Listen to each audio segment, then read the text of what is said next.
আজ এক অদ্ভুত ছেলের কথা বলবো, যে তার সরল চাউনি আর ভুবন ভোলানো হাসি দিয়ে মুহূর্তেই কষ্টের পাহাড়কে গলিয়ে দিতে পারে। ডেইগুর এক কৃষকের ঘরে দাদির কাছেই বেড়ে ওঠে সারল্যে ঘেরা সেই ছেলেটি। ভেবেছিল বাবার মতো সেও একজন কৃষক হবে। সামান্য কৃষকের ছেলে হবার জন্য বন্ধুদের কাছ থেকেও পেয়েছে অনেক ধিক্কার। তবুও তার সেই মায়াবী চোখ খুঁজে নিতে ভুলেনি তার আপন রাস্তা। কেই বা জানত সেই দিনের সেই সাধারণ কৃষকের ছেলেই হয়ে উঠবে মোস্ট হ্যান্ডসাম 2020 কিম তেইহো বিটিএসভি। আর আমাদের এক সরল চেনা ঠিকানা, আমাদের উইন্টার বিয়ার। তেইয়ং ছেলেটা তার বক্সি হাসি দিয়ে মুহূর্তেই জিতে নিল সবার মন, আর শিখিয়ে দিয়ে গেল আগলে রাখার শব্দার্থ।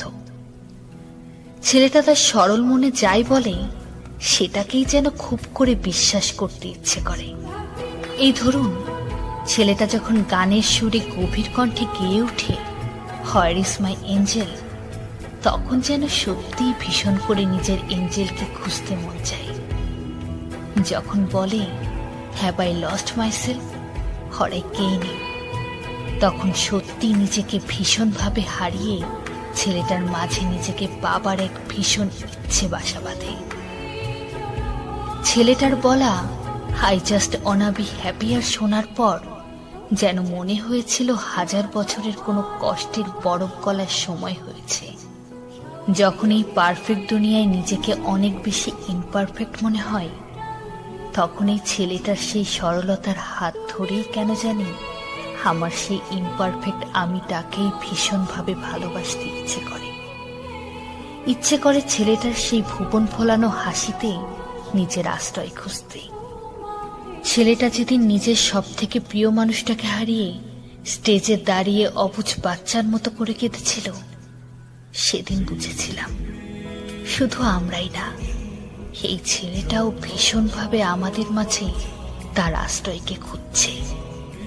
ওই দিন বুঝেছিলাম যতটা আপন আমরা এই ছেলেটাকে করেছিলাম, ঠিক ততটাই ভরসায় ছেলেটা আমাদের আপন মেনেছে। তাই হয়তো নিজের একান্ত মন কেমনের দিনে ওয়েভার্সকেই নিজের ঘরের চৌকাঠ মেনেছে। ছেলেটা আমাদের শিখিয়ে দিয়ে গেল আই পার্পল ইউ এর মানে, বুঝিয়ে দিয়ে গেল দিনের শেষ মুহূর্ত অবধি ছেলেটা আমাদের ভালোবাসবে। রংধনুর বেগুনি রং যেমন বাকি রঙদের